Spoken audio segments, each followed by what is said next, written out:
estudar a lição de número 5, a vida do discípulo. Nosso texto base é Mateus 16, de 24 até 28. Como ninguém comentou nada, eu imagino que vocês estão me ouvindo bem. Quando vocês falam aí, eu também estou ouvindo bem, então vamos lá. Leandro, você consegue pôr para gravar aí? Eu não... Tem jeito? Alguém puder pôr para gravar? Já tá gravando já, Ricardinho. Hoje já Beleza, fiz vamos uns lá testes pela então. manhã já. Beleza, vamos lá. Mateus 16, nos versículos 24 até o 28. Eu vou ler aqui, depois a gente vai fazer uma oração. Mateus 16, 24 a 28. Então disse Jesus aos seus discípulos: Se alguém quer vir após mim, a si mesmo se negue, tome a sua cruz e siga-me. Portanto, quem quiser salvar a própria vida, perdê-la-á, e quem perder a vida por minha causa, achá-la-á. Pois, que aproveitará o homem se ganhar o mundo inteiro e perder a sua alma? Ou o que dará o homem em troca de sua alma? Porque o Filho do Homem há de vir na glória de seu Pai com seus anjos, e então retribuirá a cada um conforme suas obras. Em verdade vos digo que alguns há dos que aqui se encontram, que de maneira nenhuma passarão pela morte até que vir o Filho do Homem no seu reino. Vamos orar? Senhor nosso Deus, nós te louvamos por essa manhã, nós te louvamos, Pai, pela tua palavra que acabamos de ler. Deus, que o Senhor possa falar o nosso coração, Deus, que nós possamos aprender, Deus, o querer, e que nós possamos, a partir dessa lição, Deus, mudar atitudes, Deus, e ser diferentes, conforme a tua vontade. Nós te louvamos, nós te agradecemos, em nome de Jesus. Amém. Irmãos,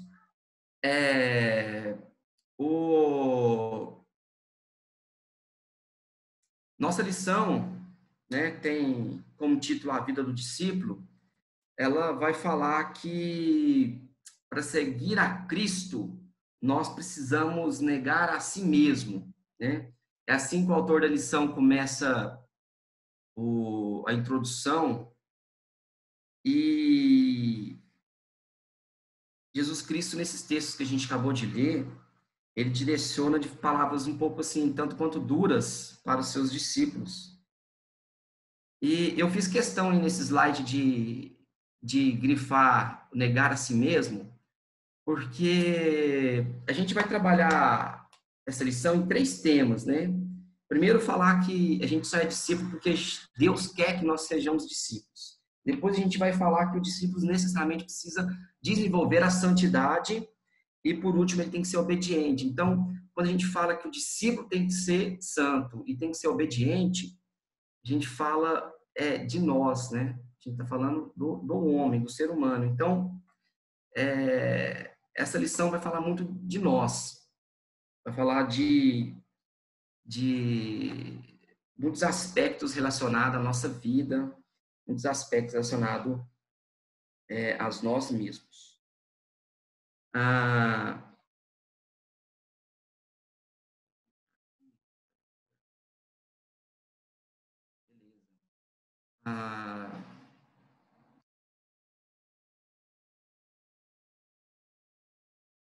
Só aprender aqui, gente, a partir do segundo slide, eu acho que eu vou bem, tá? Aguenta aí.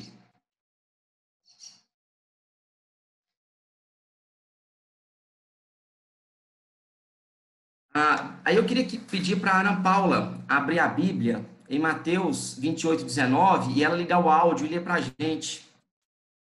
Mateus 28, 19.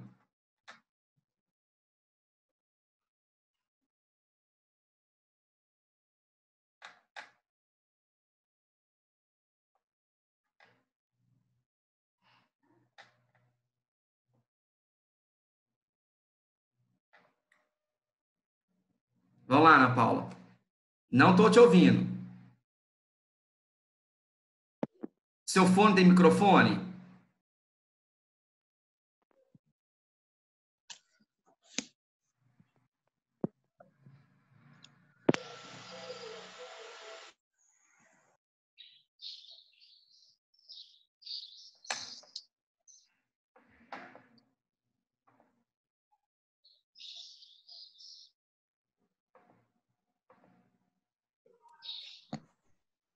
Ô, gente, parece que a gente perdeu. Ana, você está nos ouvindo? Faz um joinha aí. Ana Paula Rodrigues.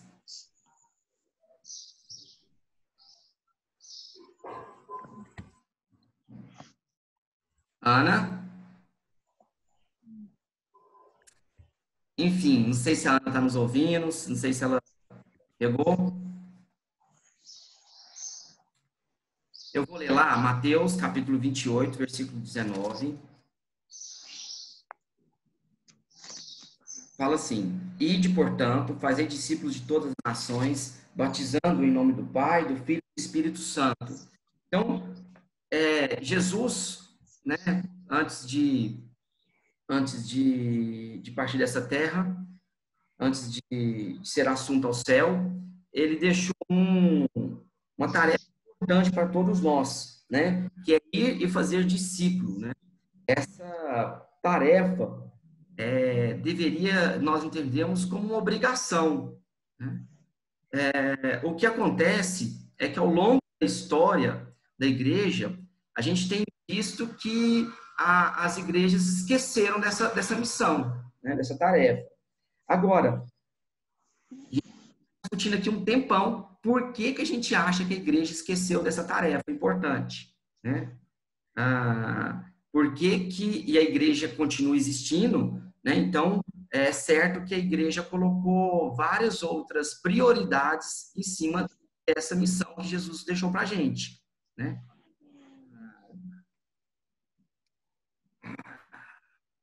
A gente vê igrejas que têm milhares de membros, né? E desses milhares de membros que tem na igreja, discípulos de Jesus, né?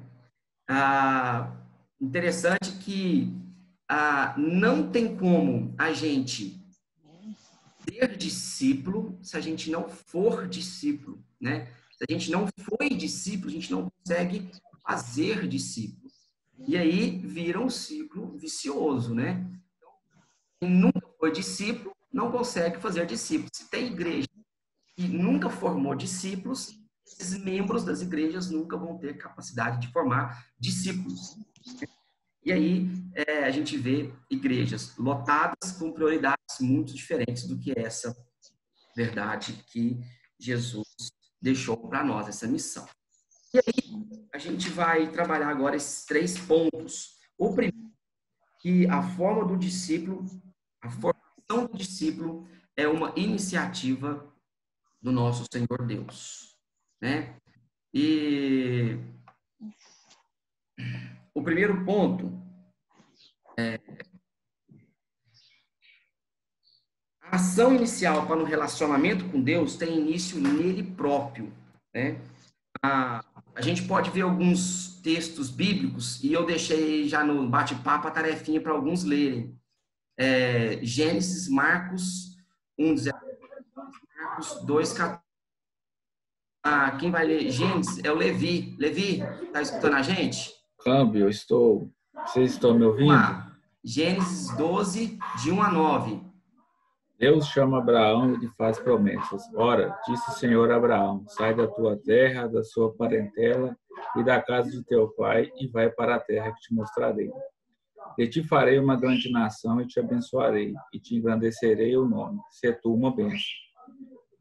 Abençoarei os que te abençoarem e amaldiçoarei os que te amaldiçoam. Em ti serão benditas todas as famílias da terra. Partiu, pois, Abraão como lhe ordenara o Senhor, e Ló foi com ele. Tinha Abraão 75 anos quando saiu de Harã. Levou Abraão consigo a Sarai, sua mulher, e a Ló, filho de seu irmão, e todos os bens que haviam adquirido, e as pessoas que lhes acresceram em Harã. Partiram para a terra de Canaã e lá chegaram. Atravessou Abraão a terra até Siquém, até o carvalho de Moré. Nesse tempo, os cananeus habitavam essa terra. Apareceu o Senhor a Abraão e lhe disse, darei à tua descendência essa terra. Ali edificou Abraão um altar ao Senhor que lhe aparecia. Passando dali para o monte oriente de Betel, armou a sua tenda, ficando Betel ao ocidente e aí ao oriente. Ali edificou um altar ao Senhor e invocou o nome do Senhor. Depois seguiu Abraão dali, indo sempre para o Neguev. Tá bom. Beleza. Aqui é o início daquela grande caminhada de Abraão, né? E depois todo o povo hebreu que se formou a partir daí. Mas a gente vê que foi Deus que chamou Abraão. Né? A iniciativa foi de Deus. Que Abraão tornou tudo que a história nos conta, nós já conhecemos, mas foi Deus que vocacionou, Deus que escolheu, Deus que chamou e foi Deus que realizou todos os atos na vida de Abraão. Tem aí, beleza, vários outros exemplos no Antigo Testamento, para a gente não se demorar muito lendo algumas referências. Vamos já para Marcos 1:17, para a Bia ler para a gente. Lê para a gente, Bia. Oi, estão me ouvindo?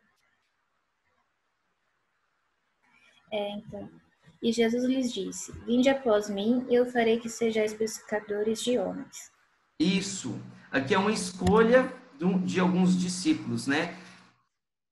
Vinde, né? Então, Jesus chamou e depois Jesus falou que ia fazer dele grandes pescadores de homens e realmente Deus fez. Então, Deus chamou, né? Aqui Jesus chama, depois Jesus realiza. Vamos para Marcos 2:14. É a Taila. Tá aí, Taila? E passando, viu Levi, filho de Alfeu, sentado na alfândega, e disse-lhe: Segue-me. E ele, levantando-se, o seguiu. Legal. Então, Levi também recebeu o chamado de Jesus, né? E depois ele seguiu a Jesus. Sempre a gente vai ver ao longo da Bíblia a iniciativa começando a partir de Deus, né? Ou de Jesus, nesses últimos casos aqui, né? E olha só, se a gente compreender que é Deus que nos torna discípulo, né? Deus que começa a agir nisso, a gente entende que é algo maravilhoso, né? Pô, nem começou comigo, começou com o próprio Deus, né? Então, que tarefa maravilhosa que ele me deu. E aqui a gente tem alguns textos, né, onde fala um pouco desse amor. Pedir para o Leandro ler 1 João 3,16, depois 1 João 14,10. 1 João 3,16, para mim, é um dos versículos mais bonitos que tem na Bíblia. Se vocês puderem abrir. Leandro, pode ler, por favor. Nisto conhecemos o amor, que Cristo deu sua vida por nós, e devemos dar nossa vida pelos irmãos. Olha que bacana, né? Já que Jesus deu a vida por nós, nós precisamos ser discípulos, né? Já que Jesus tomou a iniciativa de morrer por nós, que maravilha isso, né? Já que Jesus já começou a agir, agora importa que nós continuemos o trabalho. E agora o 4:10, por favor. Nisto consiste o amor, não em que nós tenhamos amado a Deus, mas em que Ele nos amou e enviou o seu Filho como propiciação pelos nossos pecados. Isso. Então, né? Não tem amor maior que isso, né? Deus mandou o seu Filho, ele morreu por nós, pelos nossos pecados. E agora, o Wellington, está com a gente ainda? Se tiver, lê para a gente em João 15:16. Agora já não é nas cartas, não, lá no Evangelho. João 15:16.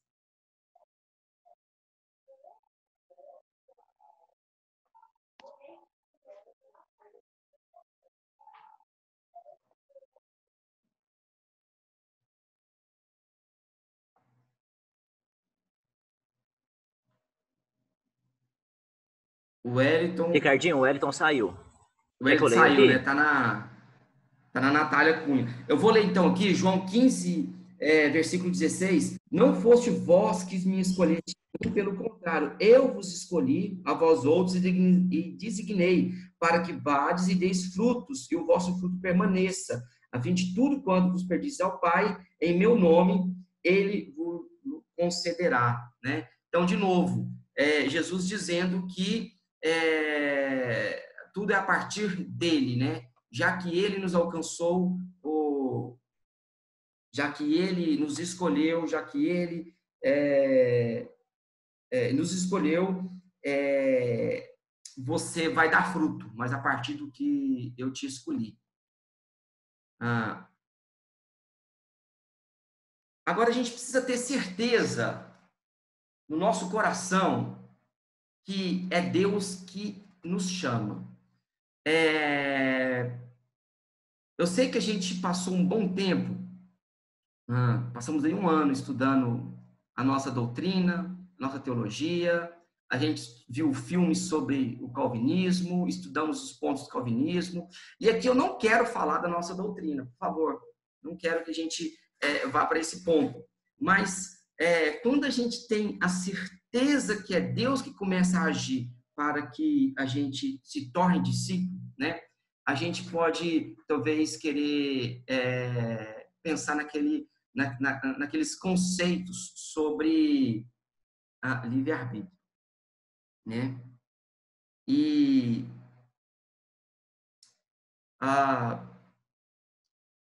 aí talvez você vai falar, nossa, o Ricardo de novo falando de predestinação, livre-arbítrio. Não, não é isso, não. Não é isso que eu quero falar agora, não. Mas eu quero falar que quando a gente começa a pensar no conceito de livre-arbítrio, e um conceito que começou a partir de Agostinho, né? E Agostinho só escreveu um livro chamado Livre-Arbítrio e começou a falar de livre-arbítrio porque ele começou a discutir com um rapaz chamado Pelágio, e Pelágio pensava que ele propagava uma ideia de que Deus deu a graça ao povo, né, à humanidade, e os homens usam essa graça como ele quer, né? E Agostinho dizia que não era bem assim, a gente não usa do jeito que a gente quer, porque a ponto de dizer assim, Pelágio, você consegue fugir do orgulho pelo menos uma vez na sua vida, né? Tipo assim, será que você tem escolha para não ser orgulhoso, né? Será que a gente consegue controlar pelo menos os nossos pensamentos, né? Então, e eu gosto muito quando o Pondé, o Luiz Fernando Pondé, que nem sei a profissão dele, para a verdade, talvez ele é formado em filosofia, não sei, ele é professor, né? E hoje em dia é um youtuber também, né? Porque pode ser meio youtuber e tal. E o Pondé, ele dedicou uma parte do doutorado dele para pensar sobre o conceito de livre-arbítrio, né?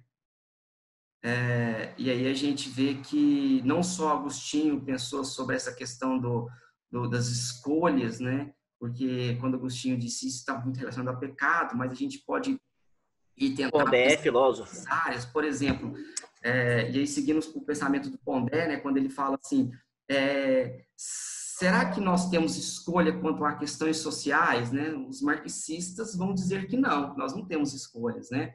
Será que a gente tem escolhas quanto aos nossos pensamentos, né? Os freudianos vão dizer que não, nós não temos escolhas, né? Ou se a gente pensar, nós temos escolha quanto a heranças genéticas, né? Os darwinistas vão falar que não, nós não temos escolha nenhuma quanto a questões de herança genética, zero quanto a isso, né? E se a gente for pensar, tem gente que acha que a gente não tem nem escolha sobre o feed da nossa rede social, né? A gente acha que escolhe, mas o que aparece lá quando a gente está rolando a nossa rede social foi um algoritmo que foi pensado pela Google ou pela Amazon e colocou tudo ali na sua rede social, a ponto de que daqui um futuro muito próximo os algoritmos vão ligar o dia da semana com o dia que você nasceu, com o gosto da fruta que você gosta, e aí tudo no seu dia será direcionado por esses algoritmos, né? No futuro não muito longe, né? A ponto de a gente chegar a falar assim, nossa, talvez o algoritmo é mais íntimo de mim do que eu mesmo, né? E, na verdade, foi Agostinho que disse que Deus era mais íntimo de mim do que eu mesmo, né? É Deus que conhece meu coração muito mais do que eu conheço meu coração.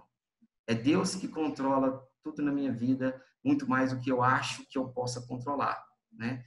Então, eu acho que o conceito de livre-arbítrio se aplica aqui também, né? A gente não tem livre-arbítrio, a gente não tem livre-arbítrio para várias questões da nossa vida, inclusive para o discipulado, né? É Deus que começa, é Deus que age. Quem quiser levantar a mão, tem essa ferramenta aí e a gente vai conversando, beleza? E a gente vai para o segundo ponto, que é na página já agora 16, a vida do discípulo se desenvolve em santidade. Gente, a palavra santo na Bíblia, ela significa separado, né? Então, quando a gente fala em eu sou santo, de uma certa forma, eu tenho que entender que eu tenho que ser separado, né? Agora, separado de quê, né? Quando Deus chamou Abraão, naquele texto que o Levi leu, para ser santo, ele queria que Abraão fosse separado da realidade do mundo que Abraão vivia. E Abraão vivia no mundo politeísta, né? Então, Deus queria que formasse ali uma grande nação monoteísta, que fosse servir a ele, né? E que Abraão fosse separado do resto do mundo. O John Stott, no seu livro Contra a Cultura Cristã, ele trabalha a ideia de que nós somos sal, né? E nós precisamos fazer o sal, ele realmente faz diferença onde ele está, né? Ele faz diferença na comida, né? Realmente, se tiver muito sal, você vai saber, ou se tiver pouco sal, ou se tiver o sal, enfim, o sal faz diferença, né? E John Stott, nessa contracultura cristã, ele fala que, por ser sal, precisamos ser separados do mundo, né? Diferente do mundo. Nós precisamos, inclusive existia hoje, né, com a engenharia de alimentos, né, com a tecnologia de alimentos, você não compra sal ruim no supermercado. Todo sal que vem empacotado, ele é de qualidade, né?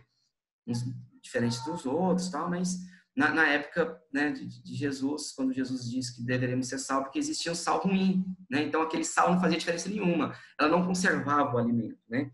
Então a ideia de Stott no Contra a Cultura Cristã é que nós precisamos marcar, né, ser diferentes com o sal. E aí,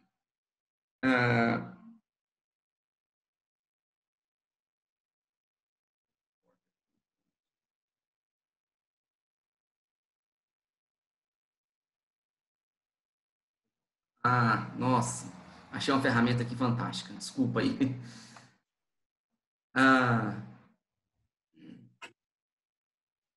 Não há discipulado sem a percepção da dignidade humana e da santidade de Deus.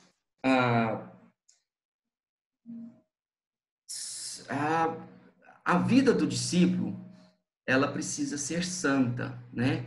E ser santo ou viver em santidade. Gente, apareceu um recado aqui para mim, apareceu para vocês? Vamos continuar a aula. Se cair, o Leandro abre outra aula e joga no grupo. Pode ser, Leandro? Ô, Ricardinho, domingo passado apareceu essa mensagem. Ricardinho, oi. Domingo passado apareceu essa mensagem, mas só que foi rodando. Continuou, né? Continuou, tá? Uhum. Mas qualquer coisa, nós abrimos outra reunião, outra sala. Combinado. Gente, não há discipulado sem a percepção da dignidade humana e da santidade, da indignidade humana e da santidade de Deus. E aqui, o autor da lição lembra daquela passagem onde, depois de ter trabalhado a noite inteira, não ter pegado nenhum peixe, Jesus entra no barco e pede para Pedro jogar a rede para o outro lado. Pedro, na sua experiência de pescador, fica um pouco meio desconfiado, mas mesmo assim joga e a rede vem cheia de peixe. E ali ele fala assim, não tem como, esse Jesus, ele realmente é Deus. Que milagre, né?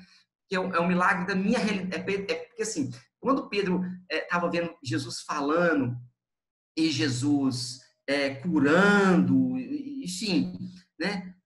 Ele até acreditava, mas quando foi para a realidade de Pedro, a realidade de Pedro era pesca, né? E ele viu um milagre na realidade de Pedro. Aí Pedro pega e ajoelha e reconhece que Jesus era Deus, que era grande, que era maravilhoso, que era santo, né? E ali, ajoelhado, ele fala, nossa, eu, um pescador experiente, não consigo ser nada perto do Senhor Jesus, meu Deus. Então, esse sentido de se humilhar, de se entregar, que Pedro teve, é que nós temos que ter em todas as nossas atitudes, né, como cristão, né, reconhecendo que Cristo e Deus é santo, é grande e nós somos indignos, né? E a partir dessa humildade é que Deus faz com que nós precisamos de santidade. E aqui, queria que a gente lesse, a próxima pessoa que eu deixei no bate-papo aí, lesse 1 Coríntios 1, de 1 a 3. 1 a 3. 1 a 3. Paulo, chamado pela vontade de Deus para ser apóstolo de Jesus Cristo, irmão Sóstenes, a igreja de Deus que está em Corinto, aos santificados em Cristo Jesus, chamados para ser santos, com todos os que em todo lugar invocam o nome de nosso Senhor Jesus Cristo, Senhor deles e nosso. Graças a vós outros e paz da parte de Deus, nosso Pai, e do Senhor Jesus Cristo. Legal. Obrigado. A gente, não sei se você abriu a Bíblia ou se só escutou o texto, mas Paulo está dizendo que a igreja de Corinto, a carta foi direcionada aos santificados, que foi chamado para ser santo, né? Então, parece ter uma diferença do conceito de ser santo e de se santificar. Santidade e de ser santo, né? Aqui, Paulo trabalha uma ideia de ambiguidade. Parece que tem gente que foi chamada a santidade, mas ainda não é, o que já é santo e não foi ainda não. Enfim, é meio ambíguo isso mesmo. Qual a diferença de ser santo e de ser chamado a santidade, né? A grande verdade é que naquela igreja em Corinto havia sim crentes em Jesus, convertidos, era uma igreja grande. A gente conversou, né, recentemente sobre Corinto, né? E a igreja tinha muitas dificuldades, muitas brigas. Era uma igreja formada por pessoas com condições financeiras boas, né? Mas havia orgulho, disputa, permissividade, imoralidade, litígio e vários outros maus que mostrava para Paulo que, embora os irmãos fossem santos em Jesus, ou seja, fossem crentes, ainda não tinham trabalhado, desenvolvido a sua santidade, né? E o autor da revista quer que a gente pense um pouco sobre esse assunto, né? Como eu disse agora mesmo sobre aquela questão da escolha, Deus nos escolher e do livre-arbítrio, né? Eu sei que você crê que Jesus morreu por você. E não é isso que eu quero trabalhar aqui agora. A aula não é disso. A aula é sobre santidade do discípulo. Eu sei que você tem a salvação, que você não vai perder ela. Mas como tem sido a sua vida diária? Você tem trabalhado a santidade no seu trabalho, na sua faculdade, na sua escola, nos seus relacionamentos. Aqui temos pessoas já casadas, né? Ou namorando. Como tem sido o seu casamento? Como tem sido o seu namoro? Como tem sido o seu relacionamento? Você tem desenvolvido a santidade? Que você é santo? É igual o Paulo disse aqui para os irmãos de Corinto. Vocês são santos, né? Mas o que está me preocupando a escrever essa carta é o desenvolvimento da sua santidade, né? E o que nós, como discípulos, precisamos ter é isso, né? É a santidade, é desenvolver a nossa santidade. Deixa eu tentar pegar de novo aqui o bate-papo, deixa eu ver onde está. Bate-papo. Não, tá, fica lá em cima, gente. Aqui, ó. Bate-papo.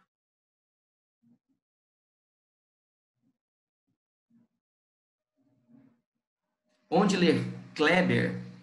Vamos ler. Quem está aí? A Carol está aí ainda?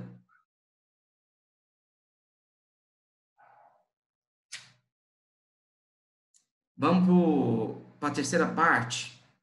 Eu queria deixar um negócio pequeno aqui, ó. Legal, gente, que bacana.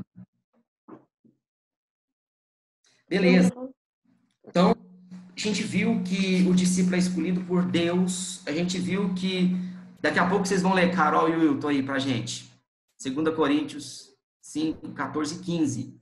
A gente acabou de ver que o discípulo se desenvolve, a vida do discípulo desenvolve na santidade, agora a gente vai ver que a vida do discípulo requer obediência, né? Então, se Deus nos amou a ponto de nos chamar, de nos escolher, não nos resta muita coisa além de simplesmente obedecer. A vida do discípulo, a vida do cristão tem que ser pautado em obediência. E eu queria ler, pedir para a Carol ler 2 Coríntios 5, 14 e 15. Por favor, Carol ou Wilton, quem puder ir, por favor. 2 Coríntios 5. 5, o versículo 14 e o 15. Tá. Porque o amor de Cristo nos constrange, julgando nós assim, que se um morreu por todos, logo todos morreram. E ele morreu por todos, para que os que vivem não vivam mais para si, mas para aquele que por eles morreu e ressuscitou. E ressuscitou. Amém. Olha só, o amor de Cristo deve nos constranger, né? Deve mover o nosso coração. A ponto de, se Jesus morreu por nós, a gente deveria morrer por todos, né? É isso que Paulo está dizendo aqui. Então, esse amor, esse mesmo Deus que nos escolheu, requer simplesmente de nós a obediência, né? Esse amor deve nos moldar, nos direcionar à obediência.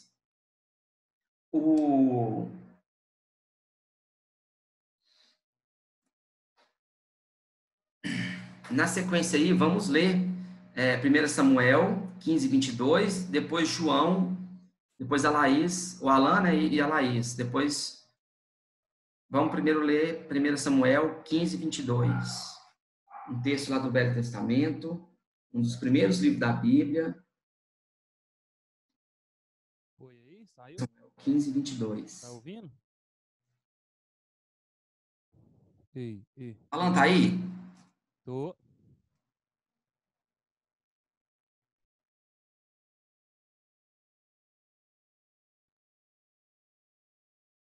Ó, o Alan tá com o microfone e tudo mais. Saiu aí? Tá ouvindo? Radialista Alan. É que fica melhor. Tá bonito, tá bonito. Samuel 15, 22. Isso. Porém, Samuel disse: Tem porventura o Senhor tanto prazer em holocaustos e sacrifícios, quanto em que se obedeça à sua palavra? Eis que o obedecer é melhor do que sacrificar, e o atender melhor do que a gordura de carneiros. Legal. Então, aquele texto famoso, né, onde dizendo que obedecer, né, a obediência é melhor do que o sacrificar, né? O contexto aqui, quase todos devem lembrar do rei que muito desobedeceu, né? Queria se sentir santo, sacrificou e, na verdade, ao sacrificar, ele desobedeceu. Então, o discípulo de Jesus, o discípulo de Deus, ele precisa necessariamente ser obediente, né?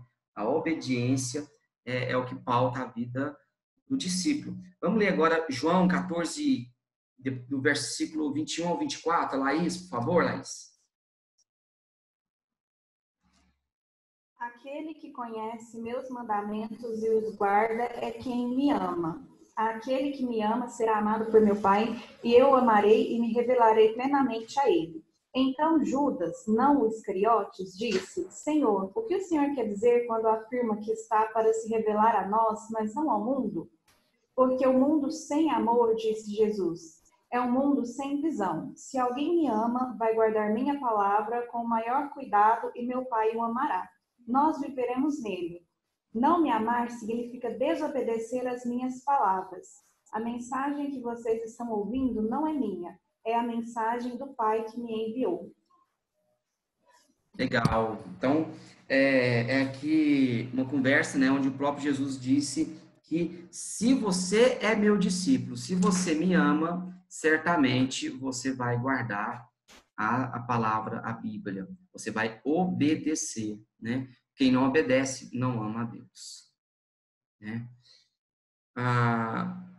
Agora você vai falar assim, não, mas de forma prática, Como é que eu sei se eu estou obedecendo a Deus? Né?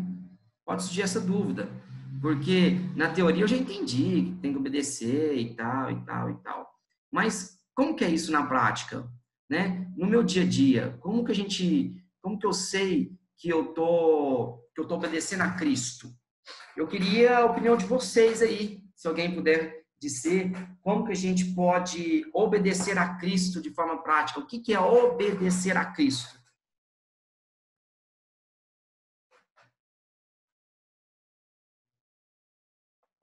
Quem vai começar? Quem pode sugerir algumas ideias de como obedecer?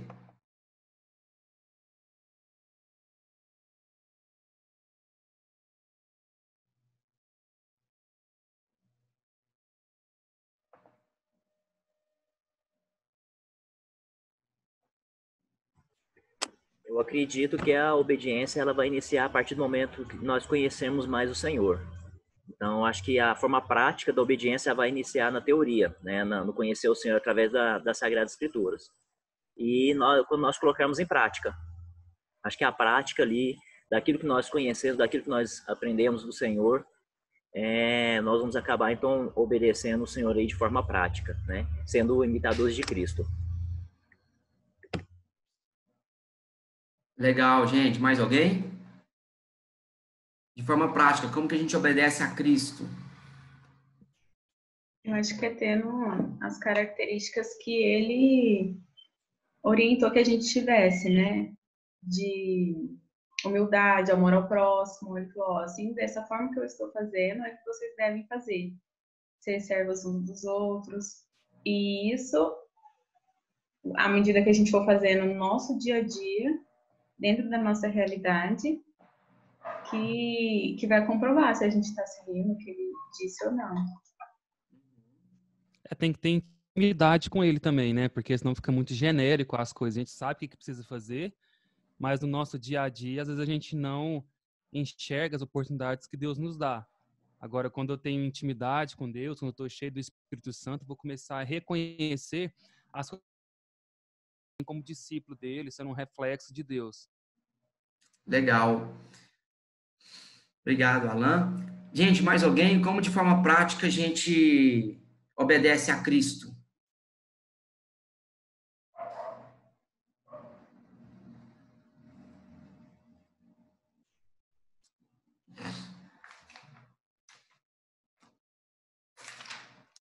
Gente, no mais foi a nossa lição aqui hoje, a vida do discípulo, né? Recapitulando, nós precisamos reconhecer que é Cristo, é Deus que começa a agir e a partir do chamado de Cristo nos tornamos discípulos. Depois, precisamos reconhecer que necessariamente, após ser chamados para ser santo, precisamos desenvolver a santidade. E por último, não tem discípulo desobediente. O bom discípulo obedece, né? E ele é obediente. Então, ser santo e ser obediente são as duas lições que nós aprendemos aqui, um pouco da vida do discípulo.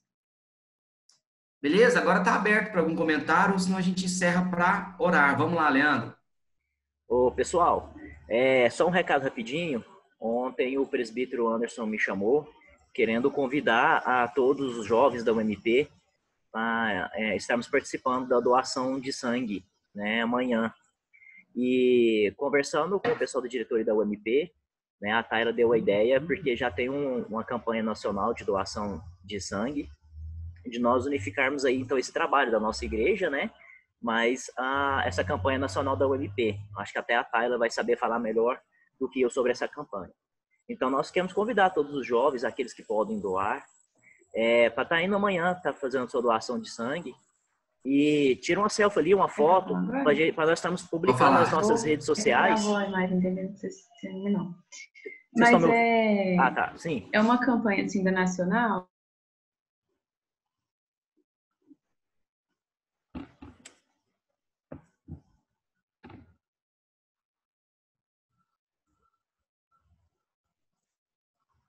A gente tira uma foto, ou cada um tira sua foto, usa a hashtag Salvos pelo Sangue, ou usa a hashtag Dia SS, que também é Salvos pelo Sangue. a gente pode colocar no nosso Instagram e convidar pessoas de outras cidades para usarem a mesma hashtag, irem no mesmo dia. Até porque agora, com a pandemia, caiu as doações no Hemocentro. Então, é uma forma da gente também fazer a nossa parte como cristão, incentivar isso e abençoar a vida das pessoas que precisam aí.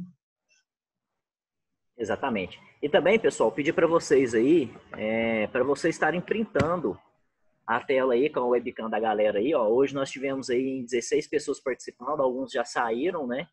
Mas nós tivemos hoje um número bem maior de jovens, tá? Eu acho que tanto o Ricardo, né, como eu também, nós ficamos muito felizes por vocês, viu? Vocês estarem participando aí com a gente nesse momento. Muito aí, bom. né? Mas, ó, show de bola, viu? Parabéns, Ricardinho. Excelente edição, material, bacana, viu? Ficou show, meus parabéns. Que o senhor continue te usando assim, irmão. E pedir pra galera que tá aí com a webcam fechada aí, liga a webcam aí pra gente tá printando aí. Printando a tela. A gente printar a tela e vamos publicar, pessoal. Vamos colocar no nosso Insta, vamos colocar no, sei lá, nas suas redes sociais aí. Vamos convidar a galera aí pra gente estar participando aí. Beleza? Cadê a Lore? Amor, vai lá pra sua tela. A Lore tá cuidando da Lísia. Não, Gabriel, que é isso, irmão? Ô, Ricardinho. Pondé, ele é filósofo mesmo, né? O Gabriel tem que ter a aula deitado. Não, o Gabriel tive que chamar ele, moço. O Ricardinho falou que tá sentindo a falta dele, sentindo a falta do Maurício. Aí fui chamando a galera. Eu tô lendo os comentários o Frazão não aqui. Apareceu, não. Eu tô lendo os comentários aqui.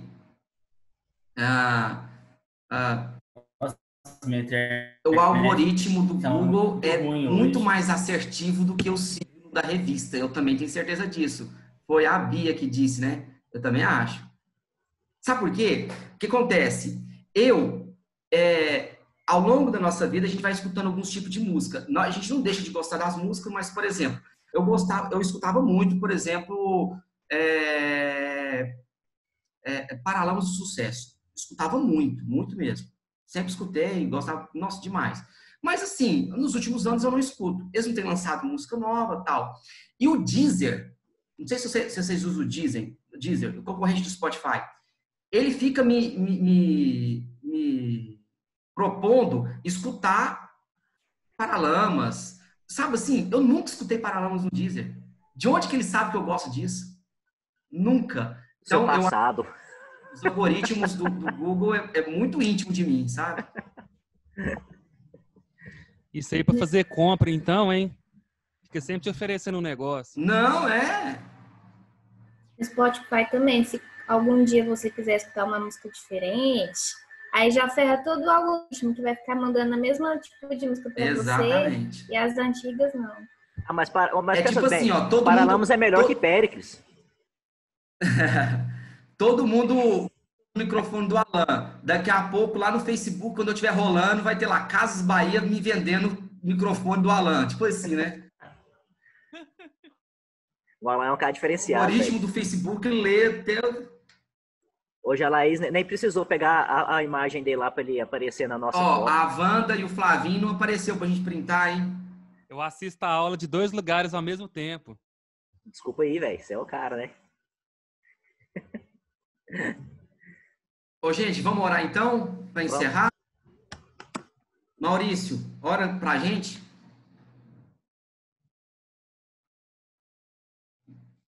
Abre o microfone. É isso, vamos lá. Estão ouvindo aí? Tá ouvindo? Tá ouvindo? Temos por mais um dia de vida, Pai. Te agradecemos, meu Deus, por ter entregado teu filho, Senhor, para que hoje nós podemos estar aqui, meu Pai. Te agradecemos pela nossa vida, te agradecemos por esse estudo, Pai. Que o Senhor esteja falando a cada dia mais nossos corações, Senhor, e as nossas vidas, e fazendo a diferença, Senhor, na vida das outras pessoas também, Pai. Muito obrigado por tudo. Em nome de Jesus que eu te peço e agradeço. Amém.